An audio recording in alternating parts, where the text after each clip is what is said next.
오늘은 마음을 지키는 방법, 일상의 기도, 누가복음 21장, 22장 성경으로 함께 말씀을 나눕니다.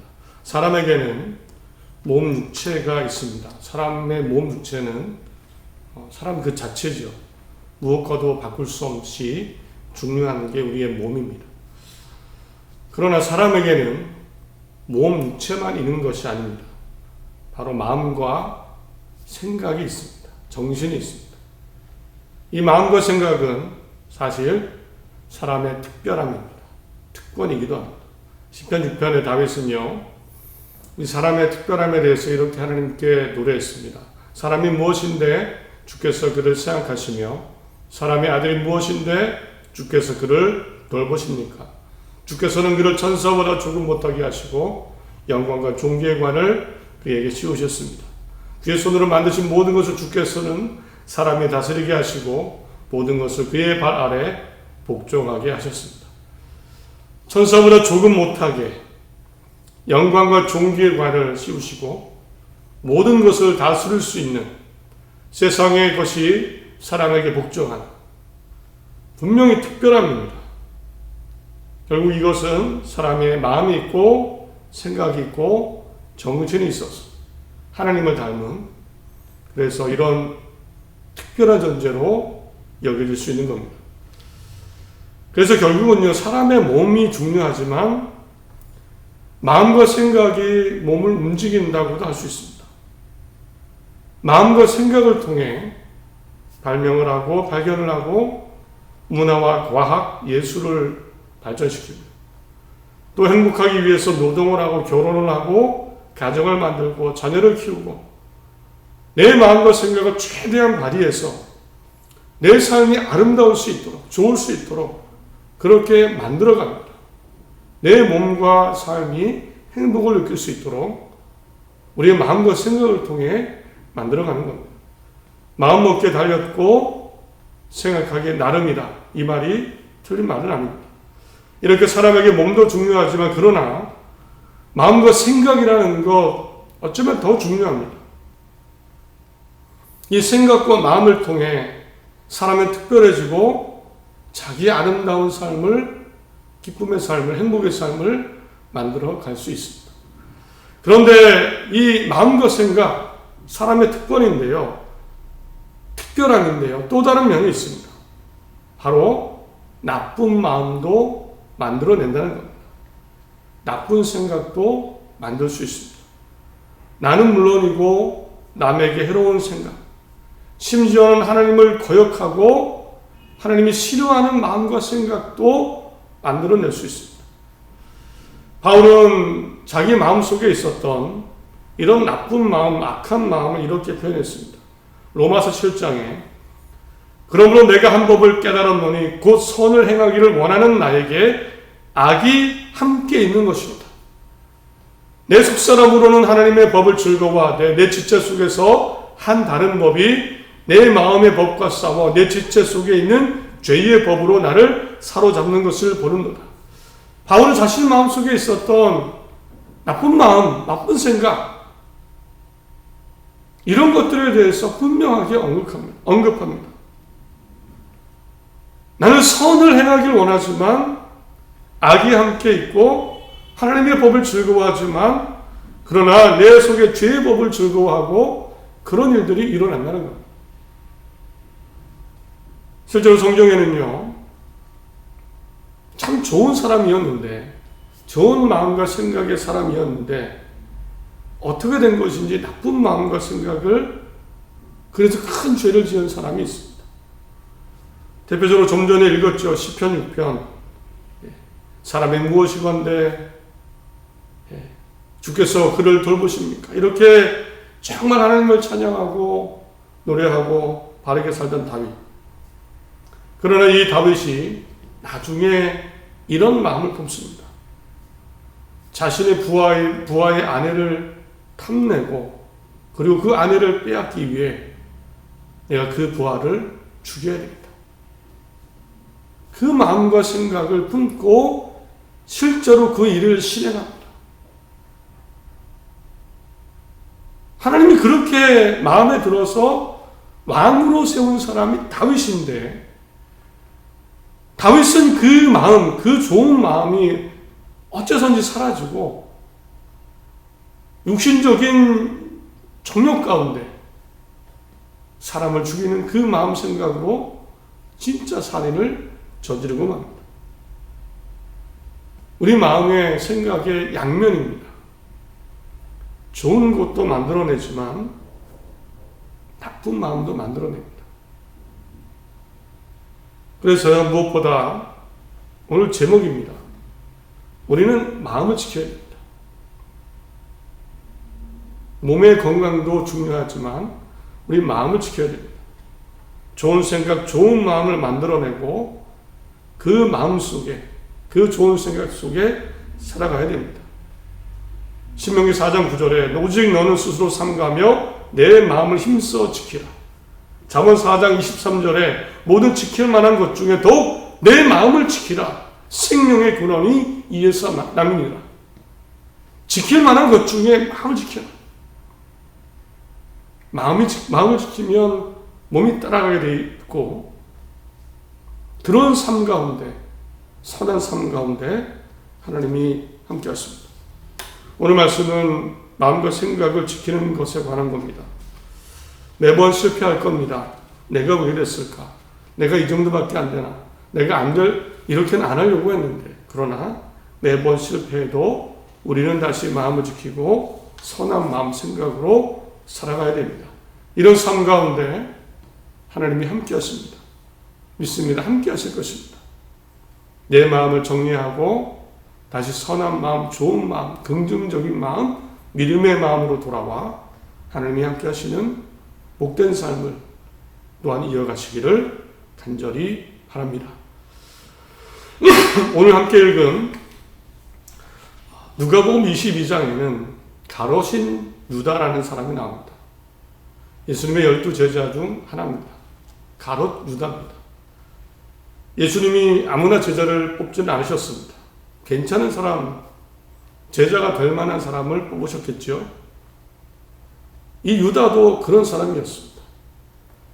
아무리 사람이 나 예수님 따라가겠습니다, 예수님의 제자가 되겠습니다 해도 어떤 사람은 그냥 집으로 돌려보냈습니다. 그런데 이 가룟 유다는 예수님의 제자가 되었습니다.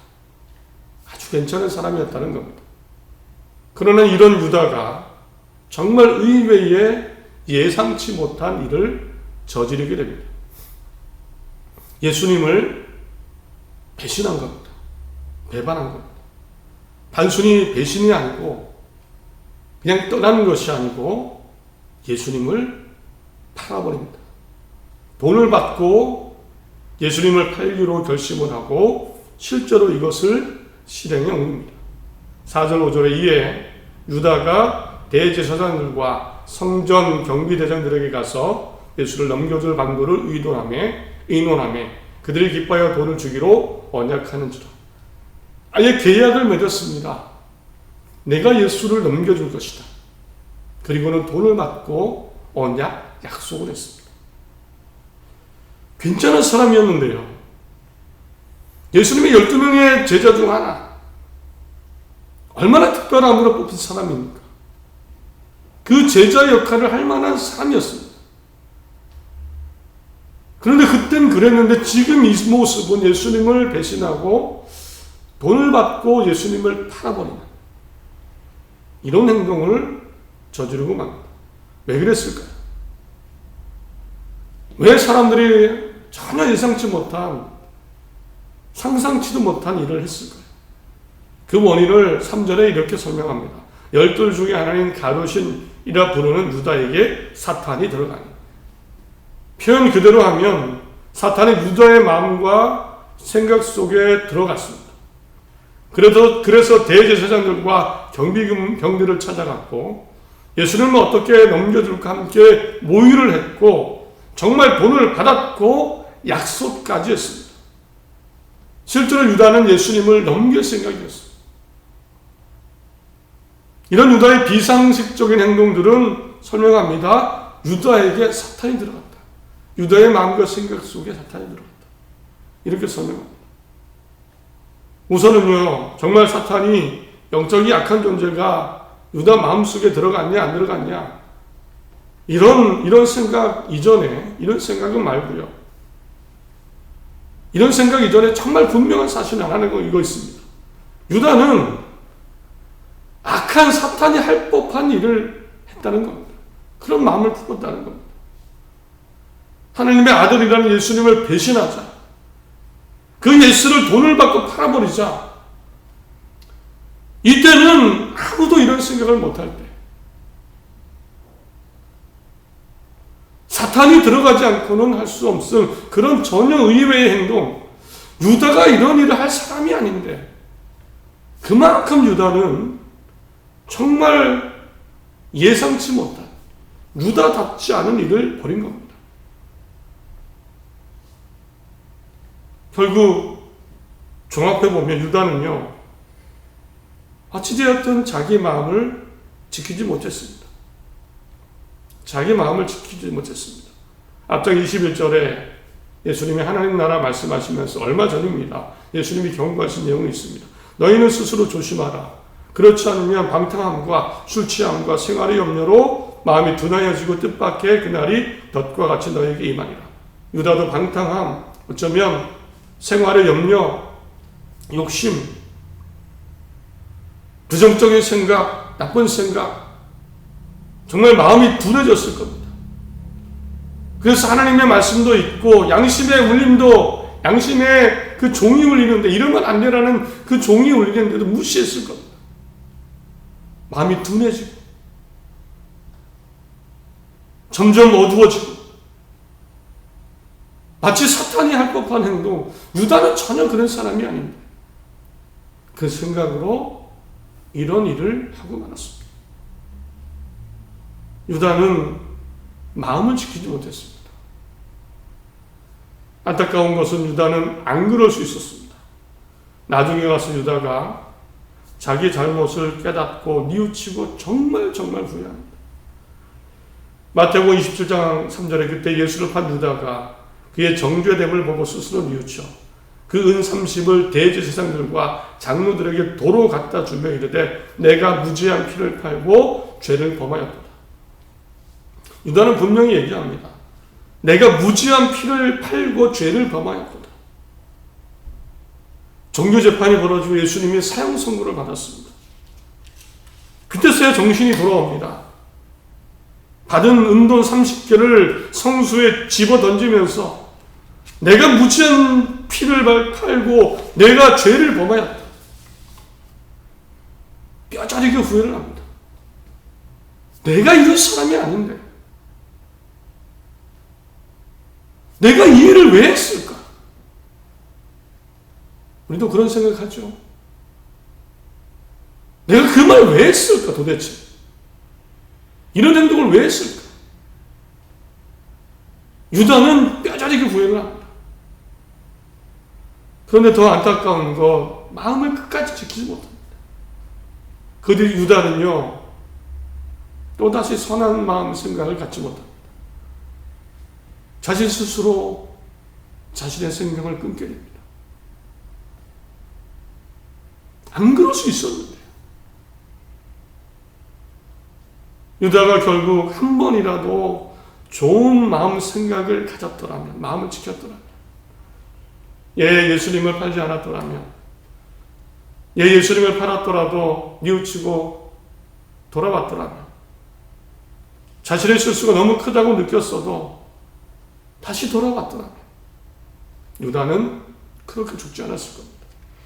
사실 유다 말고 예수님을 죽이라고 십자가에 매달라고 외친 사람들 수백 명이었습니다. 유다는 그거 외치지 않았습니다. 흉악한 폭돈, 살인자, 바라바는 풀어주고 예수를 처형하라. 수백 명의 사람들이 외쳤습니다. 유다는 그 정도 아닙니다. 나중에 제자들 다 도망가지 않습니까? 베드로는 예수님을 3번이나 부인합니다. 바울은 자기 자신에 대해서 이렇게 표현합니다.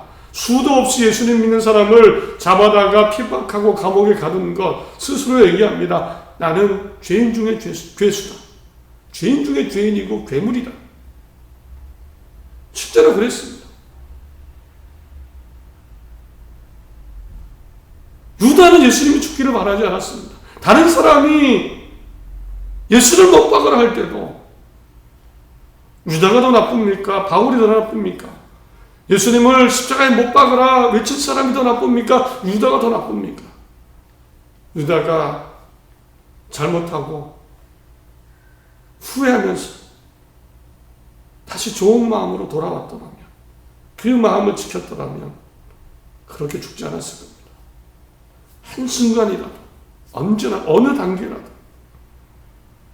마음을 지키고 선한 마음으로 돌아왔더라면 베드로처럼 다른 제자들처럼 다시 예수님의 제자로 살아갈 수 있었을 겁니다.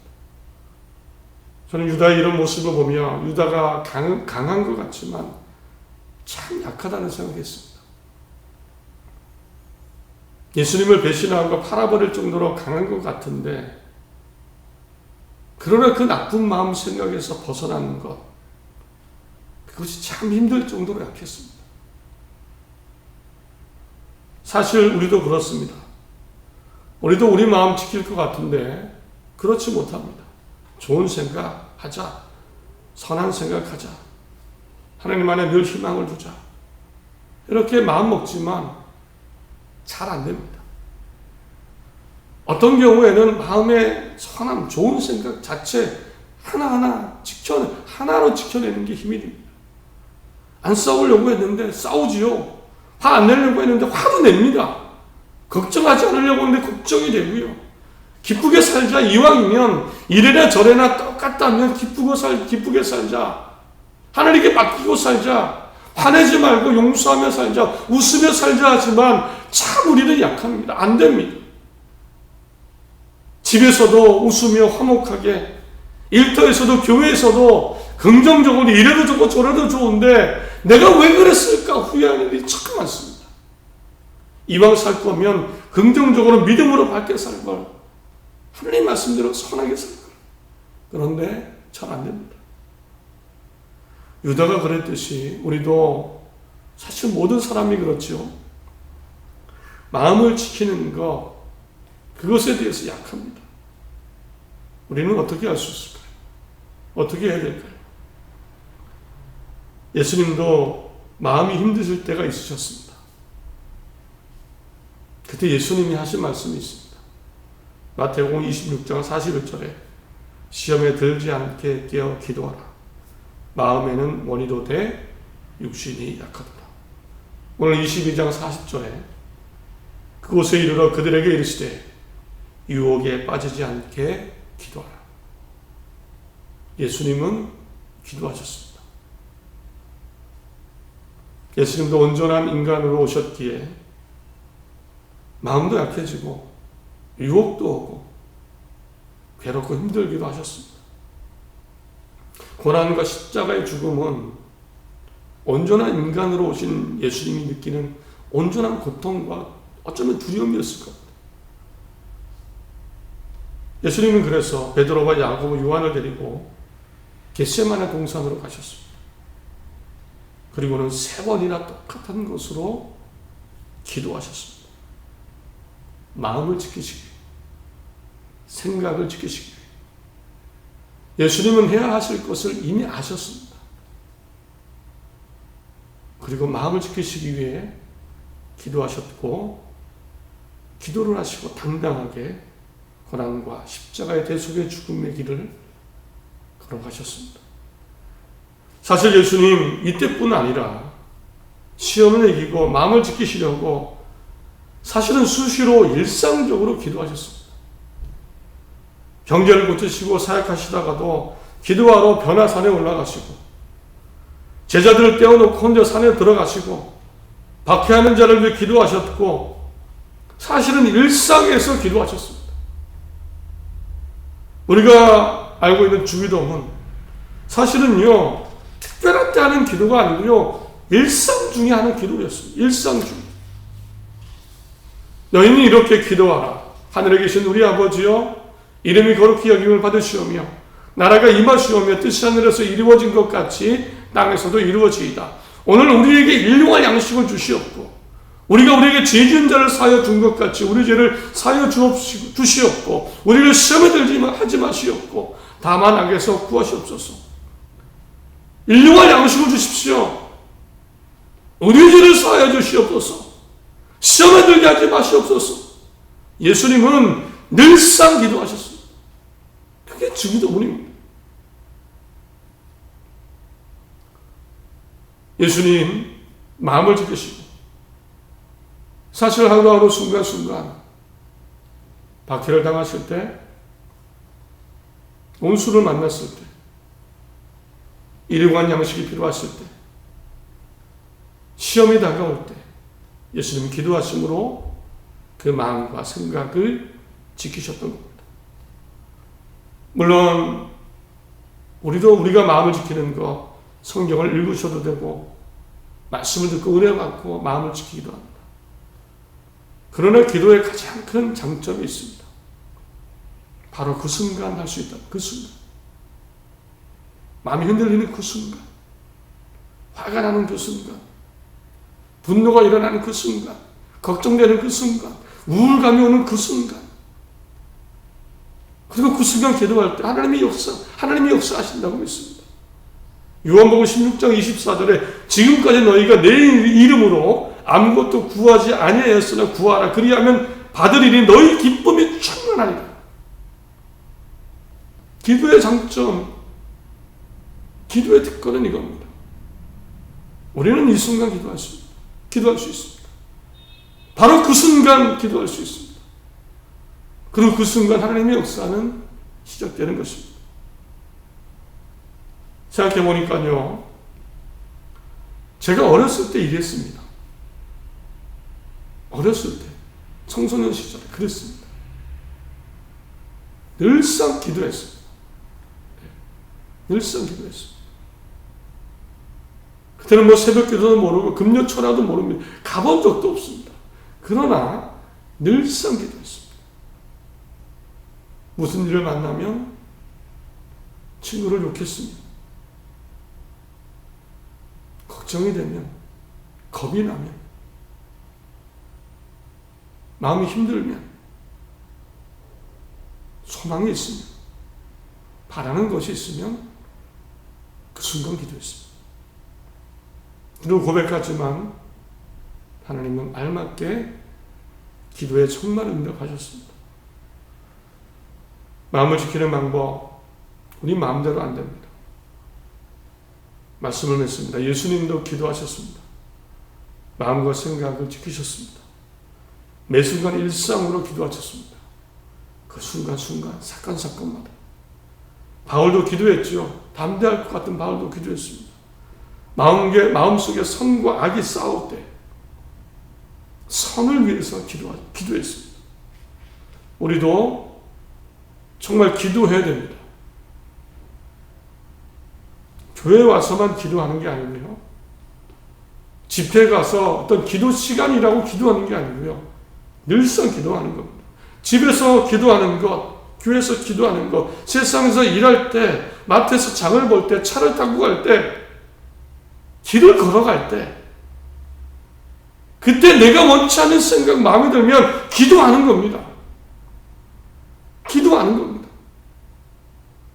번거로운 것 같죠? 내가 이렇게 살아야 되나 그런 생각이 들지만 이제 뛰어넘어야 됩니다. 하나님과 동행하는 겁니다. 하나님과 함께하는 것입니다.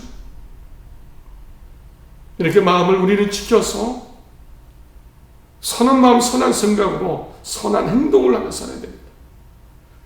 하나님이 함께 하실 것입니다. 하나님이 도우시고 인도하실 것입니다. 기도하며 마음과 생각을 지키시고 선한 행동과 말을 하시고 평안과 기쁨 가운데 살아가시는 하나님이 함께 하시는 은혜의 삶, 축복의 삶이 다 되시기를 바랍니다.